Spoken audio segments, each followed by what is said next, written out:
الحمد لله رب العالمين، والصلاة والسلام على رسوله الكريم وعلى آله وصحبه أجمعين، وأشهد أن لا إله إلا الله وأشهد أن محمدا عبده ورسوله۔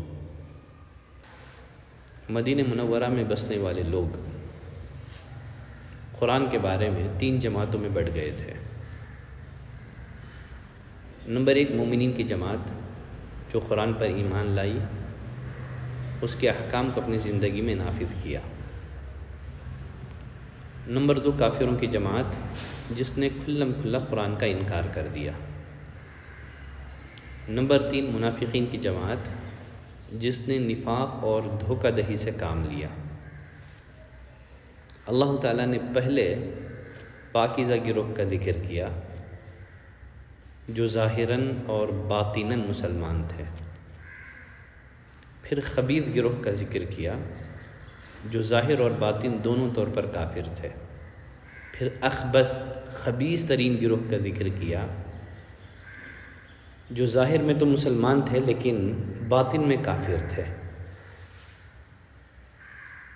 پہلا گروہ جو ظاہراً اور باطناً مسلمان تھا، ان کے اوصاف سورۃ البقرہ کی ابتدائی آیتوں کی روشنی میں ہم لوگ پڑھ چکے ہیں۔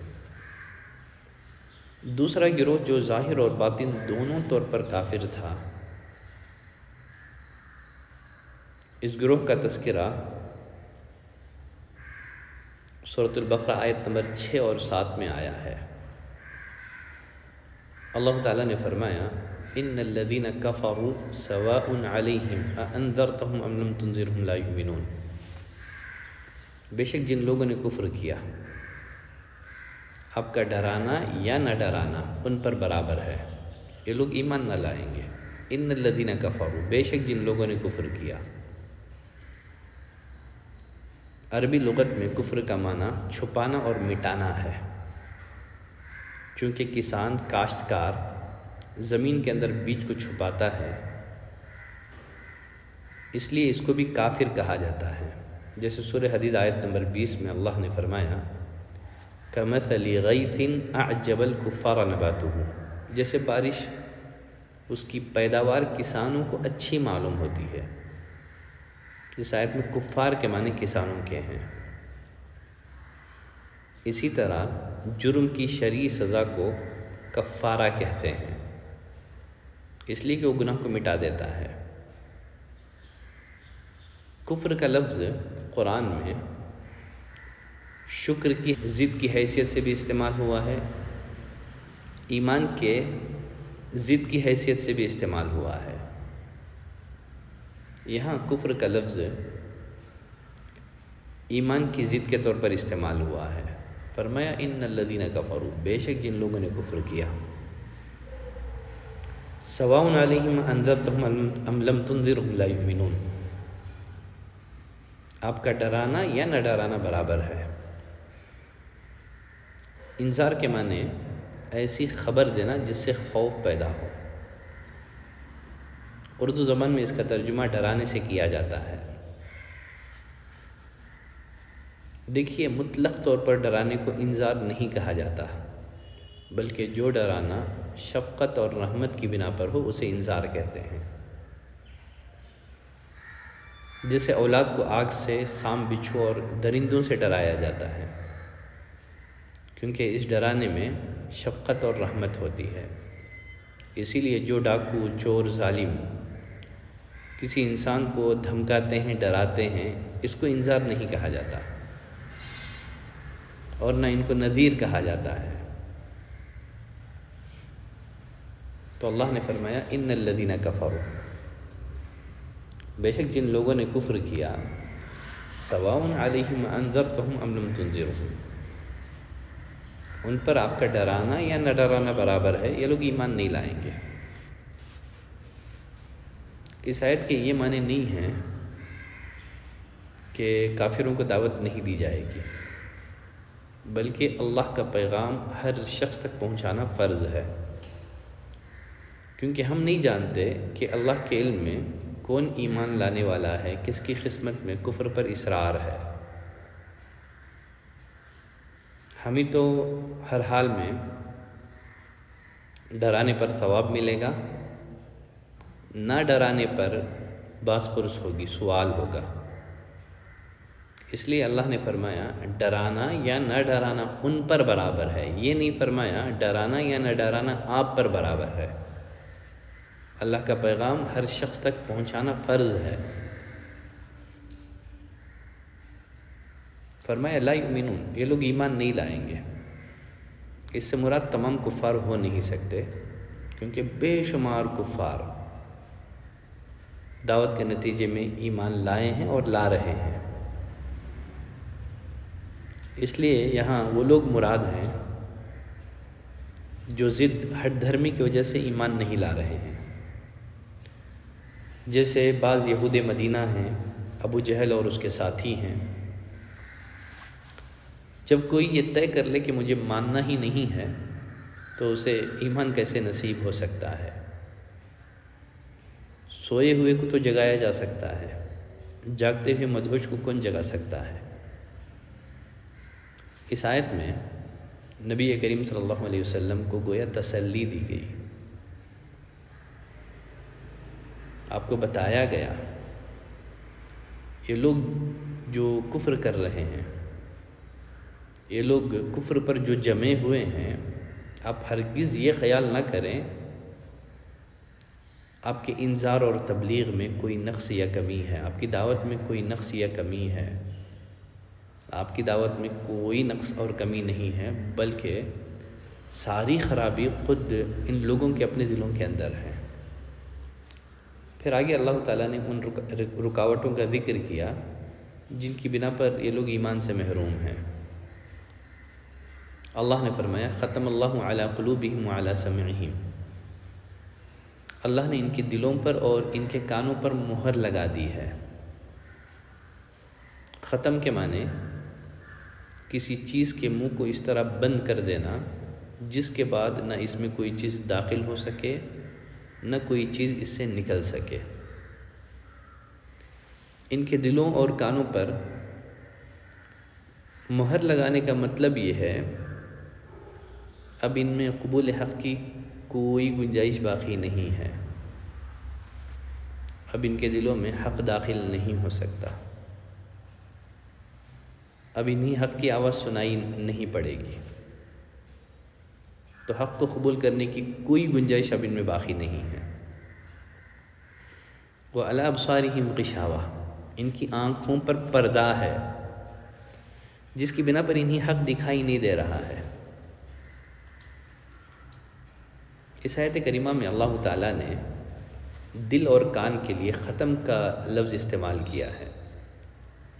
ختم اللہ علی قلوبہم وعلی سمعہم، اللہ نے ان کے دلوں پر اور کانوں پر مہر لگا دی ہے۔ آنکھوں کے لیے غشاوہ کا لفظ آیا ہے، وعلی ابصارہم غشاوہ، ان کی آنکھوں پر پردہ ہے۔ آنکھوں کے لیے مہر کا لفظ نہیں آیا ہے، ایسے کیوں؟ دیکھیے، دل کا کام بات کو سمجھنا ہے اور کان کا کام سننا ہے۔ یہ دونوں اعضاء کسی مخصوص جانب کے پابند نہیں ہیں۔ دلوں میں آنے والا فکر و خیال کسی بھی سمت سے آ سکتا ہے، اسی طرح آواز بھی کسی بھی سمت سے سنی جا سکتی ہے۔ چونکہ آنکھ صرف سامنے سے ہی دیکھ سکتی ہے، لہٰذا دلوں اور کانوں پر مہر کا ذکر کیا گیا، آنکھ پر صرف پردے کا ذکر کیا گیا۔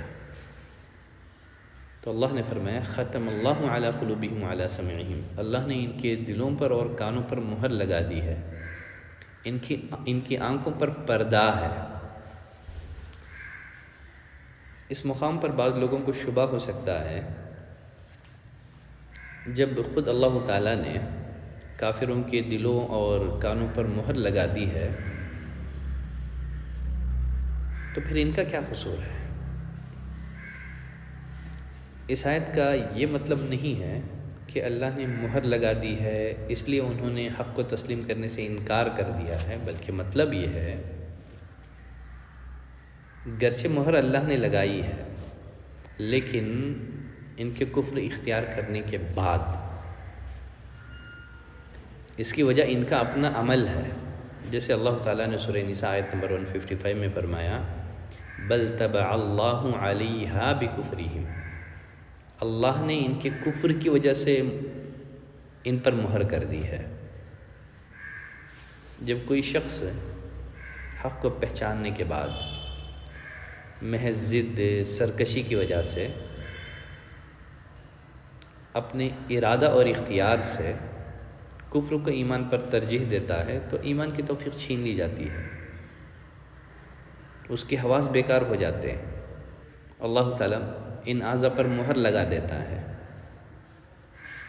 اور آگے اللہ تعالیٰ نے فرمایا وَلَهُمْ عَذَابٌ عَظِيمٌ، دنیا میں اللہ نے ان پر مہر لگا دی، اس کا لازمی نتیجہ کیا ہوگا؟ وَلَهُمْ عَذَابٌ عَظِيمٌ، آخرت میں ان کے لیے بہت بڑا عذاب ہے۔ آگے اللہ تعالیٰ نے فرمایا وَمِنَ النَّاسِ مَن يَقُولُ آمَنَّا بِاللَّهِ وَبِالْيَوْمِ الْآخِرِ وَمَا هُم بِمُؤْمِنِينَ، لوگوں میں سے کچھ ایسے بھی ہیں جو زبان سے تو کہتے ہیں کہ ہم اللہ پر اور آخرت کے دن پر ایمان لائے ہیں، حالانکہ وہ مومن نہیں ہیں۔ یہاں سے ایک تیسرے گروہ کا تذکرہ شروع ہو رہا ہے جن کو قرآن کی اصطلاح میں منافق کہا جاتا ہے۔ منافق یہ نفقن سے ماخوذ ہے، اس کا روٹ ورڈ ہے نفقن، اس کے معنی سرنگ کے ہیں۔ سرنگ میں ایک طرف سے آدمی داخل ہو کر کے دوسرے طرف سے نکل جاتا ہے۔ شرعی اصطلاح میں نفاق کسے کہتے ہیں کہ آدمی اسلام کا اظہار اور اقرار کرے لیکن دل میں کفر اور شرک کو مخفی اور پوشیدہ رکھے۔ اس عمل کو نفاق اس لیے کہا جاتا ہے کیونکہ ایسا آدمی اسلام میں ایک دروازے سے داخل ہو کر دوسرے دروازے سے نکل جاتا ہے۔ زبان سے اقرار کر کے آدمی اسلام میں داخل ہوتا ہے، دل میں کفر رکھ کر کے شرک رکھ کر کے دوسرے راستے سے آدمی اسلام سے نکل جاتا ہے۔ نفاق اس کی دو قسمیں ہیں، ایک ہے نفاق اعتقادی، یہ نفاق اکبر ہے، اس کا مرتکب ہمیشہ کے لیے جہنم کا ایندھن ہے۔ یہ کفر اکبر کی ایک قسم ہے نفاق اعتقادی۔ نفاق کی ایک دوسری قسم ہے عملی نفاق۔ عملی نفاق یہ ہے کہ آدمی عقیدے کے اعتبار سے تو پکا سچا مسلمان ہے لیکن منافقوں کے بعض ظاہری اوصاف اس میں پائے جاتے ہیں، جیسے نبی کریم صلی اللہ علیہ وسلم نے فرمایا آیت المنافق ثلاث، منافق کی 3 نشانیاں ہیں، اذا حدث کذب، بات کرے تو جھوٹ بولے، وعدہ کرے تو وعدہ خلافی کرے، جب اس کے پاس امانت رکھی جائے تو خیانت کرے۔ تو اس حدیث میں جس نفاق کا ذکر کیا گیا ہے نفاق عملی ہے۔ تو اس صورت کے اندر سورہ بقرہ میں وَمِنَ النَّاسِ کہہ کر کے جن منافقین کا ذکر کیا جا رہا ہے اس سے مراد نفاق اعتقادی والے منافقین ہیں، جو زبان سے اسلام کا اقرار کرتے تھے لیکن دل میں انہوں نے کفر کو چھپائے رکھا تھا۔ دیکھیے رسول اللہ صلی اللہ علیہ وسلم کی ہجرت مدینہ سے پہلے اور ہجرت کے بعد بھی غزوہ بدر سے پہلے تک نفاق کا کوئی وجود نہیں تھا، یہاں تک کہ اللہ تعالیٰ نے غزوہ بدر میں اہل ایمان کو غلبہ اور فتح و نصرت سے سرفراز کیا۔ بس مدینے میں رہنے والے لوگ جنہوں نے اسلام قبول نہیں کیا تھا ذلیل ٹھہرے، چنانچہ ان میں سے کچھ لوگوں نے خوف کی وجہ سے خود کو مسلمان ظاہر کیا جو حقیقت میں مسلمان نہیں تھے، تاکہ ان کا جان اور مال محفوظ رہے۔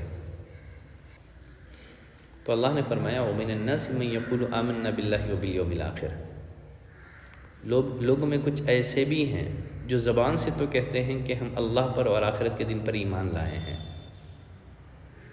دیکھیے اہل ایمان پر اللہ کا لطف اور کرم ہے کہ اس نے منافقین کے احوال اور اوصاف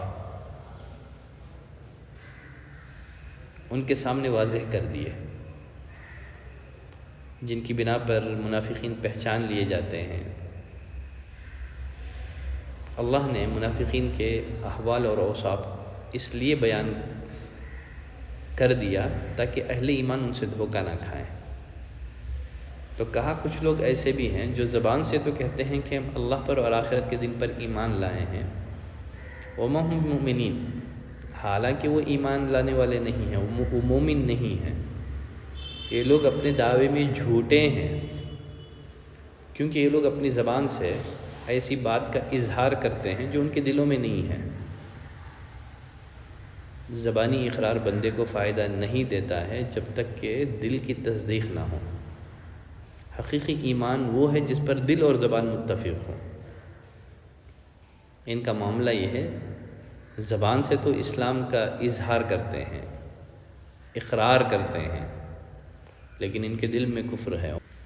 فرمایا یخادعون اللہ والذین آمنوا، وہ اللہ تعالیٰ اور ایمان والوں کو دھوکہ دیتے ہیں، دل میں کفر چھپا کر ایمان کا دعویٰ کر کے سمجھتے ہیں کہ ہم اللہ اور اہل ایمان کو دھوکہ دینے میں کامیاب ہیں۔ اللہ نے فرمایا وما یخدعون الا انفسهم، لیکن دراصل وہ خود اپنے آپ کو دھوکہ دے رہے ہیں، جس میں حسر کا معنی پایا جاتا ہے، یعنی وہ خود اپنے آپ کو دھوکہ دے رہے ہیں۔ ان کے دھوکے سے اللہ کو کوئی نقصان پہنچ نہیں سکتا، نہ اہل ایمان کو۔ منافقین اگر اللہ اور مومنوں سے دغا بازی کرنا چاہیں بھی تو ایسا نہیں کر سکتے، کیونکہ اللہ تعالیٰ تو دل کے راز کو جانتا ہے۔ ان کے ارادوں اور حرکات سے مسلمانوں کو اپنے رسول کے ذریعے سے مطلع کر دے گا۔ اس طرح ان کی دغا بازی کا وبال انہی پر پڑے گا، وہ ذلیل و رسوا ہو جائیں گے۔ تو فرمایا وما یخدعون الا انفسهم، وہ در حقیقت خود اپنے آپ کو دھوکہ دے رہے ہیں۔ بری چال چلنے والوں پر ہی آ پڑتی ہے۔ اللہ کو دھوکہ دے کر کے سمجھ گئے کہ جیت گئے، غالب آ گئے، حقیقت میں ان کی چال بازی انہی پر پلٹنے والی ہے۔ آگے اللہ نے فرمایا وما یشعرون، مگر سمجھتے نہیں ہیں، یعنی انہیں اس بات کا شعور نہیں کہ وہ خود کو دھوکہ دے رہے ہیں۔ گناہ کی وجہ سے شعور اور احساس ختم ہو جاتا ہے، بصیرت چھین لی جاتی ہے۔ کہا وما یشعرون، مگر سمجھتے نہیں ہیں۔ آگے اللہ نے فرمایا فی قلوبہم مرض، ان کے دلوں میں بیماری ہے، ان کے دلوں میں روگ ہے۔ بیماری سے مراد شکوک و شبہات اور نفاق کا مرض ہے۔ دیکھیے قلب انسانی دل کو دو طرح کی بیماریاں لاحق ہوتی ہیں، شبہات کا مرض اور ایک ہے شہوات کا مرض۔ کفر، نفاق، شکوک، بدعات، یہ سب شبہات کے امراض ہیں۔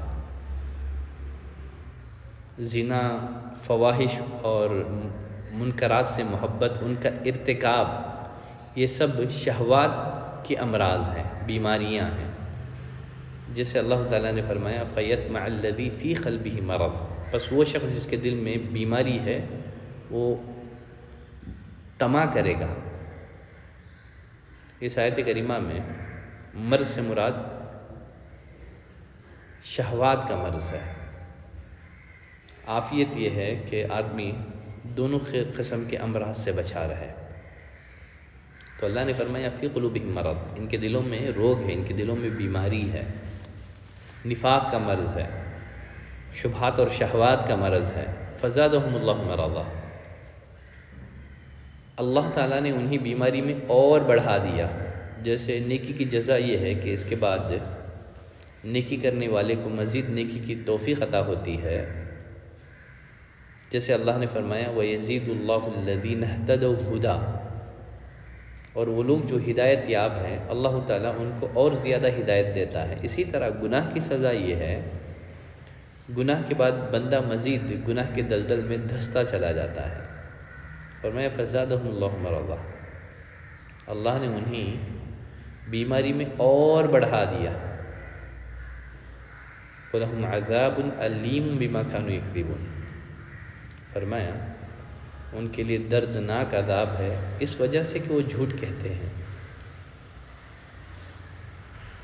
یعنی بندوں کو جو بھی سزا دی جاتی ہے اس کا کوئی نہ کوئی سبب ضرور ہوتا ہے، بلا سبب اللہ عذاب نہیں دیتا ہے۔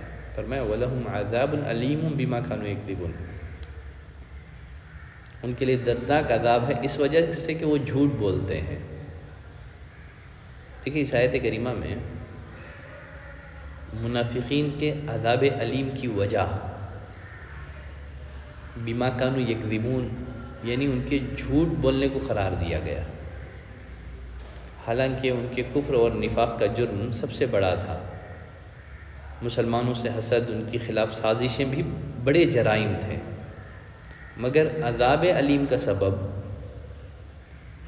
ان کا جھوٹ بولنے کو قرار دینا، اس میں اس بات کی طرف اشارہ ہے کہ جھوٹ بولنے کی عادت ان کا اصلی جرم تھا۔ اسی بری عادت نے ان کو کفر اور نفاق تک پہنچا دیا، گویا سب خرابیوں کی جڑ اور بنیاد جھوٹ بولنا ہے۔ اسی لیے قرآن کریم نے جھوٹ بولنے کو بت پرستی کے ساتھ جوڑ کر اس طرح ارشاد فرمایا ہے فَاجْتَنِبُوا الرِّجْسَ مِنَ الْأَوْثَانِ وَاجْتَنِبُوا قَوْلَ الزُّورِ، بچو بت پرستی کی نجاست سے، بچو جھوٹ بولنے سے۔ آگے اللہ تعالیٰ نے فرمایا وَإِذَا قِيلَ لَهُمْ لَا تُفْسِدُوا فِي الْأَرْضِ، جب ان سے کہا جاتا ہے کہ زمین میں فساد نہ کرو، زمین میں فساد نہ کرو، فساد سے مراد اعمال کفر ہیں، معاصی ہیں، برے اعمال اور گناہ ہی زمین کے اندر فساد کا باعث بنتے ہیں۔ جیسے اللہ تعالیٰ نے فرمایا ظہر الفساد فی البر والبحر بما کسبت ایدی الناس، لوگوں کی بد اعمالیوں کی وجہ سے خشکی اور سمندر میں فساد برپا ہو گیا۔ تو جب منافقین سے کہا جاتا زمین میں فساد نہ کرو تو جواب دیتے قالوا انما نحن مصلحون، ہم تو صرف اصلاح کرنے والے ہیں۔ انما یہ عربی زبان میں حصر کے لیے آتا ہے، یعنی ہم اصلاح کرنے والے ہیں، جس سے یہ مفہوم بھی ضمناً نکل جاتا ہے کہ اہل ایمان اصلاح والے نہیں ہیں۔ انما نحن مصلحون، ہم ہی اصلاح کرنے والے ہیں۔ یہاں منافقین کے دو اوصاف بیان ہوئے ہیں، ایک ہے زمین میں فساد بگاڑ پیدا کرنا، اور دوسرا وصف بگاڑ پیدا کرنے کو اصلاح قرار دینا۔ جب انہیں فساد پھیلانے سے روکا جاتا تو کہتے کہ یہ فساد پھیلانا نہیں ہے بلکہ اصلاح کرنا ہے، گویا انہوں نے حقائق کو بدل دیا۔ فساد کا نام انہوں نے اصلاح رکھا۔ یقیناً یہ لوگ ان لوگوں سے زیادہ مجرم ہیں جو گناہ کو حرام سمجھتے ہوئے گناہ کا ارتکاب کرتے ہیں۔ جو لوگ گناہ کو حرام سمجھ کر کرتے ہیں ان کے بارے میں امید کی جا سکتی ہے کہ وہ فیوچر میں گناہ سے باز آ جائیں گے، چونکہ انہوں نے فساد کو اصلاح کا نام دے دیا ہے، اس لیے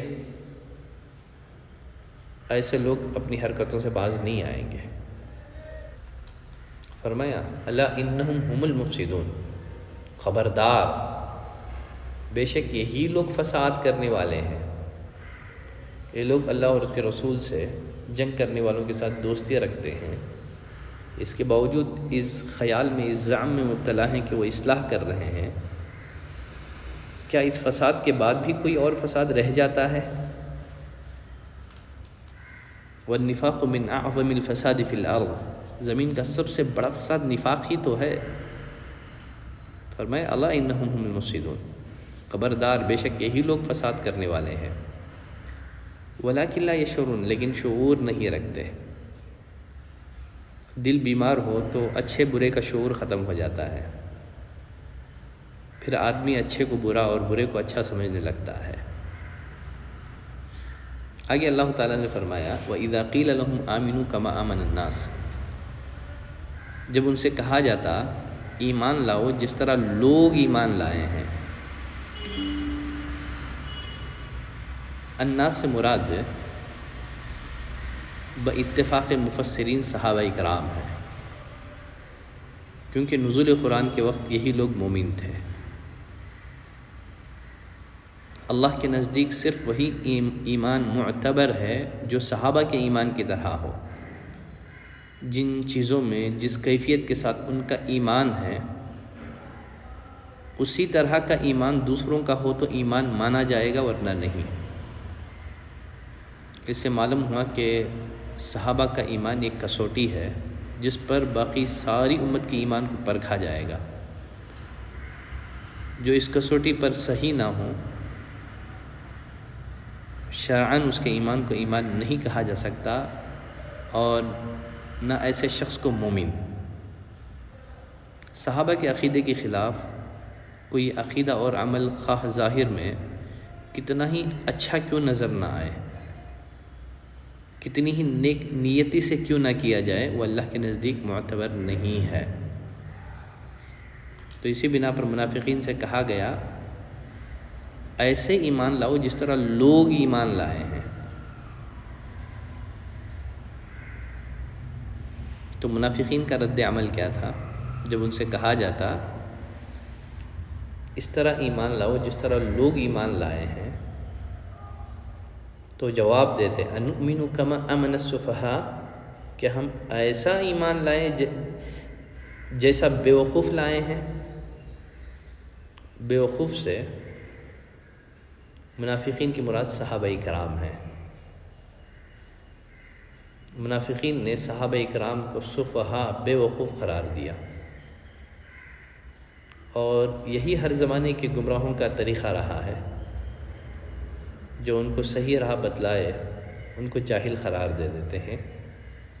ہر دور میں باطل پرست لوگ اہل ایمان کا مذاق اڑاتے ہیں، ان کا استہزاء کرتے ہیں. ساتھ ہی یہ بات بھی معلوم ہوئی کہ منافقین کو خیر کی طرف بلانے کا کچھ بھی فائدہ نہیں ہے، اس لیے کہ جب ان سے کہا گیا اس طرح ایمان لاؤ جس طرح لوگ ایمان لائے ہیں، کہنے لگے کہ ہم بیوقوفوں کے ایمان کی طرح ایمان لائیں. اگر حق کی طرف انہیں بلایا جائے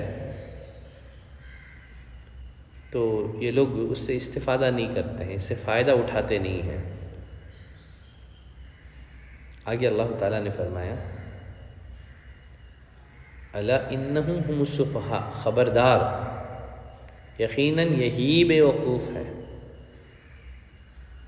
چند روزہ زندگی کے فائدے کے لیے ہمیشہ کی زندگی کا نقصان کر بیٹھنا، دین اور ایمان پر دنیاوی مفادات کو ترجیح دینا، یہ سب سے بڑی حماقت ہے، بے وقوفی ہے. ان کل من لم یؤمن فہو سفیہ، ہر وہ شخص جو ایمان نہ لائے وہ بے وقوف ہے. ایمان لانے والے بے وقوف نہیں ہے، ایمان نہ لانے والا بے وقوف ہے. جیسے اللہ نے فرمایا وَمَن يَرْغَبُ عَن مِلَّةِ إِبْرَاهِيمَ إِلَّا مَن سَفِیہَ نَفْسَهُ، دین ابراہیمی سے وہی بے رغبتی کرے گا جو بے وقوف ہو. ایمان نہ لانے والا بے وقوف ہے، ایمان لانے والے بے وقوف نہیں ہیں. شیخ صالح عثیمین رحمۃ اللہ علیہ اس آیت کی تفسیر میں لکھتے ہیں، آیت سے مستنبط ہونے والے فائدوں کا تذکرہ کرتے ہوئے اللہ تعالیٰ نے اہل ایمان سے جو وعدہ فرمایا کہ ان کا دفاع کرے گا، یہاں اللہ تعالیٰ نے اپنے اس وعدے کو پورا کیا. اللہ نے سورہ حج آیت نمبر 38 میں فرمایا ان اللہ یدافع عن الذین آمنوا، اللہ اہل ایمان کا دفاع کرتا ہے. جب منافقین نے اپنے قول سے صحابہ کی مذمت بیان کی تو اللہ تعالیٰ نے صحابہ کا دفاع کیا. منافقین نے کہا انؤمن کما آمن السفہاء، کہ ہم بیوقوفوں کے ایمان لانے کی طرح ایمان لائیں، تو اللہ تعالیٰ نے صحابہ کا دفاع کرتے ہوئے کہا الا انہم هم السفہاء، صحابہ کو بیوقوف کہنے والے لوگ خود بیوقوف ہیں. تو اللہ تعالیٰ اہل ایمان سے کیے ہوئے وعدے کو پورا فرماتا ہے. جس طرح یہاں اللہ تعالیٰ نے اپنے وعدے کو پورا کیا، اللہ نے اہل ایمان کا دفاع کیا۔ فرمایا الا انہم هم السفہاء، خبردار ہو جاؤ، یقیناً یہی بے وقوف ہے، ولکن لا یعلمون، لیکن جانتے نہیں ہیں۔ یہ ایسے بے وقوف ہیں جنہیں اپنی بے وقوفی کا بھی علم نہیں ہے۔ اس آیت کریمہ میں اس بات کی دلیل ہے کہ منافق جاہل ہیں، اس لیے اللہ تعالیٰ نے ان سے علم کی نفی کی، کہا ولکن لا یعلمون، یہ جانتے نہیں ہیں، یہ لوگوں میں سب سے بڑے جاہل ہیں۔ اور حدیث میں نبی کریم صلی اللہ علیہ وسلم نے فرمایا کہ خصلتان لا تجتمعان فی منافقین، دو خصلتیں کسی منافق میں جمع نہیں ہو سکتی ہیں، ان میں سے ایک دین کی سمجھ ہے، سمجھداری ہے۔ منافق کو کبھی نفع بخش علم حاصل نہیں ہو سکتا، دین کی سمجھ اسے نصیب نہیں ہو سکتی، ولکن لا یعلمون، یہ لوگ جانتے نہیں ہیں۔ آگے اللہ تعالیٰ نے فرمایا وَإِذَا لَقُوا الَّذِينَ آمَنُوا قَالُوا آمَنَّا، جب یہ ایمان والوں سے ملتے ہیں تو کہتے ہیں کہ ہم بھی ایمان والے ہیں۔ وَإِذَا خَلُوا إِلَىٰ شَيَاطِينِهِمْ، جب یہ اپنے شیطانوں کے پاس جاتے ہیں۔ شیطان لغت میں سرکش اور حد سے گزرنے والے کو کہتے ہیں، خواہ وہ جنوں میں سے ہوں یا انسانوں میں سے ہوں۔ جیسے سورۃ الانعام آیت نمبر 112 میں اللہ نے فرمایا وَكَذَلِكَ جَعَلْنَا لِكُلِّ نَبِيٍّ عَدُوًّا شَيَاطِينَ الْإِنسِ وَالْجِنِّ، اسی طرح ہم نے ہر نبی کے لیے انسانوں اور جنوں کے شیطان کو دشمن بنا دیا ہے۔ قرآن میں یہ لفظ زیادہ تر شیاطین جن کے لیے آیا ہے، لیکن بعض مقامات پر شیطان صفت انسانوں کے لیے بھی استعمال کیا گیا ہے۔ سیاق اور سباق سے بآسانی معلوم ہو جاتا ہے کہاں شیطان سے انسان مراد ہے اور کہاں جن مراد ہے۔ اللہ تعالیٰ نے فرمایا وَإِذَا خَلُوا إِلَىٰ شَيَاطِينِهِمْ، جب یہ اپنے شیطانوں کے پاس جاتے ہیں۔ اس آیت میں شیاطین سے مراد رؤسائے یہود ہیں، جو اپنی سرکشی اور طغیان کے لحاظ سے خود ہی شیطان بنے ہوئے ہیں۔ تو وَإِذَا خَلُوا إِلَىٰ شَيَاطِينِهِمْ، جب یہ اپنے شیطانوں کے پاس جاتے ہیں، جب یہ اپنے بڑوں کے پاس جاتے ہیں، سرداروں کے پاس جاتے ہیں، قَالُوا إِنَّا مَعَكُمْ، تو کہتے ہیں یقیناً ہم تمہارے ساتھ ہیں۔ اِنَّا کی تاکید کے ساتھ اپنے کفر کی یقین دہانی کراتے ہیں کہ ہم عقیدے میں بلا شک اور شبہ تمہارے ساتھ ہیں۔ انما نحن مستہزئون، پھر تاکید کے ساتھ کہتے ہیں ہم تو صرف ان سے مذاق کرتے ہیں، ہمارا ایمان کا اقرار اور اظہار یہ تو محض مذاق ہے۔ اس آیت کریمہ میں منافقین کی دو رخی پالیسی کا ذکر کیا گیا ہے، ان کے ڈبل چہرے دکھائے گئے ہیں۔ جیسے ابو ہریرہ رضی اللہ تعالیٰ عنہ کی روایت میں نبی کریم صلی اللہ علیہ وسلم نے فرمایا تجد من شر الناس یوم القیامت عند اللہ ذی الوجہین، قیامت کے دن اللہ کے نزدیک لوگوں میں بدترین شخص دو چہروں والا منافق ہوگا، جو اس طرف ایک چہرے کے ساتھ آتا ہے، دوسری طرف دوسرے چہرے سے آتا ہے۔ تو منافقین کا یہی معاملہ، جب مسلمانوں سے ملتے تو کہتے کہ ہم مومن مسلمان ہو گئے ہیں، جب اپنی قوم کے کافر لوگوں سے ملتے تو کہتے ہم تو تمہارے ہی ساتھ ہیں، تمہاری قوم کے فرد ہیں۔ مسلمانوں کے ساتھ تو محض تمسخر اور استہزاء کے لیے، ان کو بیوقوف بنانے کے لیے ملتے ہیں، ہمارا ان سے کوئی واسطہ نہیں ہے۔ آگے اللہ تعالیٰ نے فرمایا اللہ یستہزئ بہم، اللہ بھی ان سے مذاق کرتا ہے۔ وَيَمُدُّهُمْ فِي طُغْيَانِهِمْ يَعْمَهُونَ، انہیں ان کی سرکشی اور بہکاوے میں اور بڑھا دیتا ہے۔ منافقین کے ساتھ اللہ کا استہزاء یہ ہے، انہیں ڈھیل دیتا ہے، کفر اور فجور میں آگے بڑھنے دیتا ہے تاکہ وہ اپنی سرکشی میں خوب قدم بڑھا لیں۔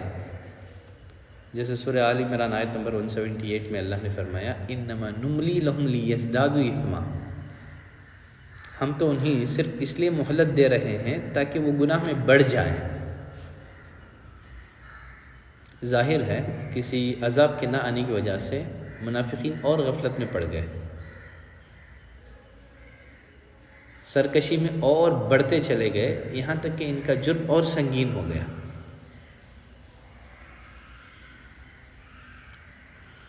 پھر اللہ تعالیٰ دنیا میں ان کی پول کھول کر کے ذلیل کر دے گا، اور آخرت میں یہ جہنم کے سب سے نچلے حصے میں داخل کیے جائیں گے۔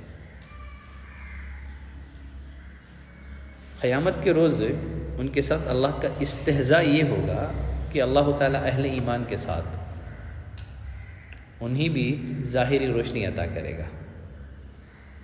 مومنین جب اپنا نور لے کر کے چلیں گے تو اچانک منافقین کا نور بجھ جائے گا، وہ لوگ تاریکی میں بھٹکتے رہ جائیں گے۔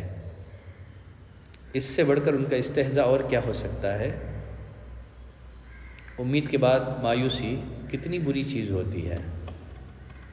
وہ ان کا مذاق تھا، یہ اللہ کا مذاق ہے۔ آگے اللہ نے فرمایا اولئک الذین اشتروا الضلالۃ بالہدی، یہ وہ لوگ ہیں جنہوں نے گمراہی کو ہدایت کے بدلے میں خرید لیا ہے۔ یقیناً اس شخص کے خسارے کا کیا حال ہے جو ہدایت کے بدلے گمراہی خریدتا ہے۔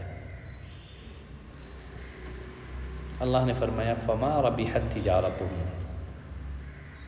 ان کی اس تجارت نے انہیں کچھ نفع نہ دیا۔ نفع نقصان، فائدہ اور گھاٹا، اس کا دار و مدار ہدایت کی پیروی میں ہے۔ جس نے ہدایت کی پیروی کی وہ فائدے میں ہے، اس کی تجارت کامیاب ہے۔ بصورت دیگر وہ خسارے میں ہے، جیسے اللہ نے فرمایا والعصر ان الانسان لفی خسر، قسم ہے زمانے کی، سارے کے سارے انسان خسارے میں ہیں، سوائے ان کے جو ایمان لائے، نیک عمل کیا، حق کی وصیت کی، باہم ایک دوسرے کو صبر کی وصیت کی۔ اور ایک جگہ اللہ نے فرمایا یا ایھا الذین آمنوا هل ادلکم علی تجارۃ تنجیکم من عذاب علیم، سورہ صف آیت نمبر 10 اور 11 میں فرمایا اے ایمان والوں کیا میں تمہیں ایسی تجارت نہ بتاؤں جو تمہیں عذاب علیم سے بچا لے گی۔ وہ تجارت کیا ہے؟ اللہ اور اس کے رسول پر ایمان لاؤ، اپنے جان و مال کے ذریعے سے اس کی راہ میں جہاد کرو، یہ تمہارے لیے بہتر ہے اگر تم جانتے ہو۔ آگے اللہ نے فرمایا وما كانوا مهتدین، اور نہ یہ ہدایت پانے والے ہیں، کیونکہ منافقین اس زعم میں، اس خیال میں مبتلا ہیں وہ جو کچھ کر رہے ہیں اچھا کر رہے ہیں، اس لیے ان کے ہدایت پر آنے کی امید نہیں کی جا سکتی۔ اس لیے ہر فاسق بدعتی جو خود کو حق پر سمجھتا ہے وہ کبھی ہدایت نہیں پا سکتا۔ منافقین کا بھی یہی معاملہ ہے، وہ اپنے برے اعمال کو اچھا سمجھا کرتے تھے، وہ اس زعم میں، اس خیال میں مبتلا تھے کہ وہ جو کچھ کر رہے ہیں اچھا کر رہے ہیں، تو ایسے لوگوں کی ہدایت کی امید نہیں کی جا سکتی۔ آگے اللہ تعالیٰ نے فرمایا مثلهم كمثل الذي استوقد نارا، ان کی مثال اس شخص کی سی ہے جس نے آگ جلائی۔ اللہ تعالیٰ نے قرآن کریم میں اور اس سے پہلے کی دیگر آسمانی کتابوں میں مثالوں کے ذریعے سے بہت سے حقائق واضح کیے ہیں۔ رسول اللہ صلی اللہ علیہ وسلم اور دیگر انبیاء کرام سے بھی بہت سی مثالیں ملتی ہیں، اس لیے کہ مثالوں کے ذریعے سے بہت سے پوشیدہ معنی کھل کر سامنے آ جاتے ہیں، بہت سارے حقائق سے پردہ اٹھ جاتا ہے۔ اسی لیے اللہ تعالیٰ نے قرآن میں مثالوں کے ذریعے سے بہت ساری باتیں اپنے بندوں کے سامنے واضح فرمائی ہیں، جیسے اللہ نے فرمایا وَتِلْكَ الْأَمْثَالُ نَضْرِبُهَا لِلنَّاسِ وَمَا يَعْقِلُهَا إِلَّا الْعَالِمُونَ، سورہ عنکبوت آیت نمبر 43۔ یہ مثالیں ہم لوگوں کو سمجھانے کے لیے بیان کرتے ہیں، وَمَا يَعْقِلُهَا إِلَّا الْعَالِمُونَ، انہیں علم والے ہی سمجھتے ہیں۔ تو اللہ تعالیٰ نے منافقین کی حقیقت، ان کی صفات کو مزید اجاگر کرنے کے لیے ان کی ایک مثال بیان کی ہے. فرمایا مثلہم کمثل الذی استوقد نارا، ان کی مثال اس شخص کی سی ہے جس نے آگ جلائی. فلما اضاءت ما حولہ، پس جب اس آگ نے اس کے ارد گرد چیزوں کو روشن کر دیا. ذهب اللہ بنورہم وترکہم فی ظلمات لا یبصرون، تو اللہ تعالیٰ ان کے نور کو لے گیا، انہیں اندھیروں میں چھوڑ دیا، وہ کچھ بھی دیکھ نہیں سکتے. اب سوال یہ ہے منافقین کی تشبیہ اس شخص سے کس طرح دی گئی جس نے آگ بھڑکائی، پھر آگ بجھ گئی، اللہ تعالیٰ ان کا نور لے گیا. اس کا جواب یہ ہے دو وجہ سے یہ تشبیہ ہے. پہلی وجہ یہ ہے منافقین یہ لوگ پہلے ایمان لائے، نور ایمان سے ان کے لیے ہر چیز روشن ہو گئی، پھر نفاق میں مبتلا ہو گئے تو وہ نور بجھ گیا، وہ کفر، نفاق اور شکوک اور شبہات کے کئی اندھیروں میں بھٹکتے رہ گئے. جیسے سورۃ المنافقون میں اللہ نے فرمایا ذالک بأنہم آمنوا ثم کفروا فطبع علی قلوبہم، یہ اس لیے کہ وہ لوگ ایمان لائے پھر کفر کیا، اللہ نے ان کے دلوں پر مہر لگا دی. اللہ تعالیٰ کا یہ قانون ہرگز نہیں ہے کہ وہ کسی کو زبردستی ہدایت دے، بلکہ جو جس طرف چلنا چاہتا ہے اللہ اسی طرف اس کی مدد کر دیتا ہے. تشبیہ کی ایک دوسری وجہ یہ ہے کہ منافقین نے مسلمانوں کے ایمان کی آگ سے اپنی آگ روشن کی. ان کے پاس اپنے ایمان کی آگ نہیں تھی. ایمان لانے کی وجہ سے وقتی طور پر دنیا میں منافقین کو مسلمانوں والی عزت حاصل ہوئی، انہوں نے اپنے جان اور مال کو محفوظ کر لیا، مال غنیمت اور دوسرے بے شمار فائدے حاصل کر لیے. وہ اسی حال میں تھے، موت نے اچانک آ کر کے انہیں دبوچ لیا. اب روشنی سے حاصل ہونے والے تمام فائدے ان کے لیے ان سے چھین لیے گئے. اس کے بعد اندھیرا ہی اندھیرا ہے، قبر کا، یوم محشر کا، جہنم کی عذاب کا، اندھیرا ہی اندھیرا ہے. آگے اللہ نے فرمایا صم بکم عمی فہم لا یرجعون، وہ لوگ بہرے ہیں، گونگے ہیں، اندھے ہیں. فہم لا یرجعون، پس وہ نہیں پلٹتے ہیں. ان کے بہرے، گونگے، اندھے ہونے کا مطلب یہ نہیں کہ ان کے کان، زبانیں، آنکھیں ہی نہیں ہیں، بلکہ مراد یہ ہے کہ انہوں نے یہ سب کچھ رکھنے کے باوجود ان سے فائدہ نہیں اٹھایا. وَجَعَلْنَا لَهُمْ سَمْعًا وَأَبْصَارًا وَأَفْئِدَةً، سورۃ الاحقاف میں اللہ نے کہا تھا ہم نے ان کے لیے کان، آنکھیں، دل بنائی. فَمَا أَغْنَىٰ عَنْهُمْ سَمْعُهُمْ وَلَا أَبْصَارُهُمْ وَلَا أَفْئِدَةُهُم مِّن شَيْءٍ، ان کے کان ان کے کسی کام نہ آئے، ان کی آنکھیں، ان کے دل ان کے کسی کام نہیں آئے. وہ اللہ کی آیت کا انکار کرتے تھے. پھر مزید اللہ تعالیٰ نے منافقین کی ایک دوسری مثال بیان کی.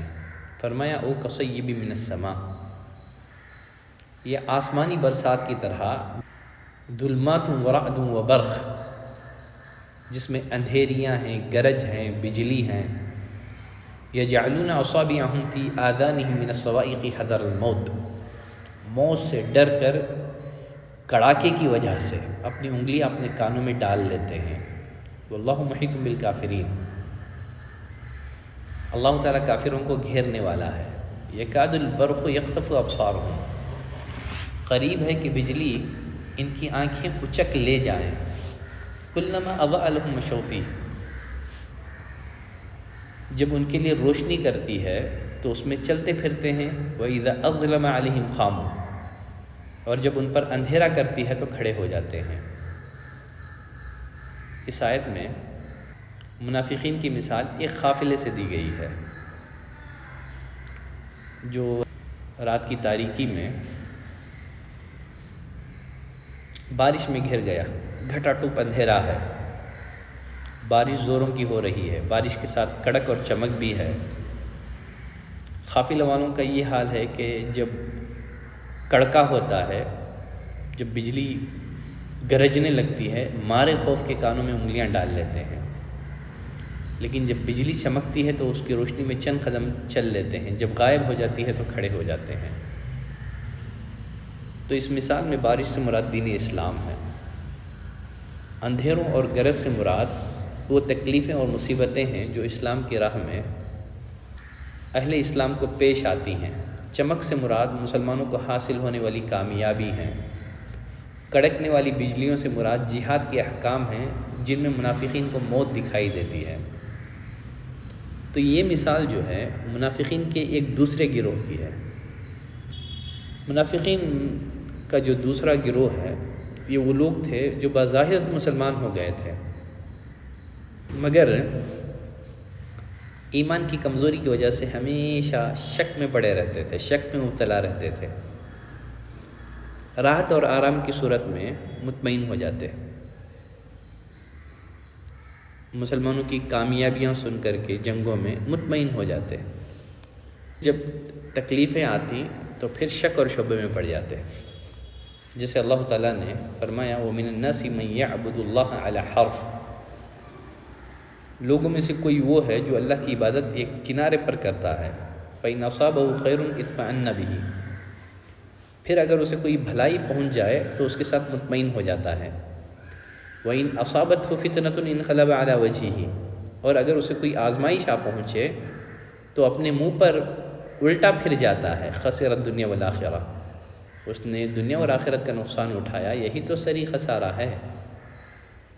تو ان آیتوں میں منافقین کے اسی کشمکش تذبذب کو بیان کیا گیا ہے، جب کبھی ان کے لیے روشنی ہوتی تو چل پڑتے، جب ان پر اندھیرا چھا جاتا تو ٹھہر جاتے۔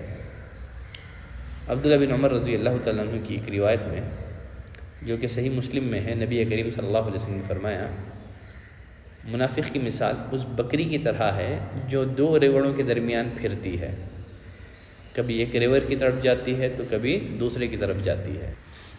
آگے اللہ تعالیٰ نے فرمایا وَلَوْ شَاءَ اللَّهُ لَذَهَبَ بِسَمْعِهِمْ وَأَبْصَارِهِمْ، اگر اللہ تعالیٰ چاہے تو ان کے کان اور آنکھوں کو بیکار کر دے۔ یقیناً اللہ تعالیٰ ہر چیز پر قدرت رکھنے والا ہے۔ جس طرح اللہ تعالیٰ نے پہلی قسم کے منافقین کا جن کے دلوں میں کفر ہی کفر تھا، نور بصارت ان سے چھین لیا تھا، اسی طرح یہ دوسرے قسم کے جو منافقین ہیں ان کے ساتھ بھی یہی معاملہ کر سکتا تھا، ان کو بھی حق کے لیے گنگا، بہرا اور اندھا بنا سکتا تھا، مگر اللہ کا دستور یہ نہیں ہے۔ جو کسی حد تک دیکھنا اور سننا چاہتا ہے اسے اتنا بھی دیکھنے اور سننے نہ دے، یہ اللہ کا دستور نہیں ہے۔ منافقین جس قدر حق دیکھنے اور سننے کے لیے تیار تھے، اس قدر سماعت اور بصارت اللہ نے ان کے پاس رہنے دی۔ اللہ نے فرمایا ان اللہ علی کل شیء قدیر، اللہ تعالیٰ ہر چیز پر قادر ہے۔ آج کے لیے اتنی تفسیر کافی ہے۔ صلی اللہ علی نبینا محمد وعلی آلہ وصحبہ وسلم تسلیما کثیرا۔ سبحانک اللہم وبحمدک، اشہد ان لا الہ الا انت، استغفرک واتوب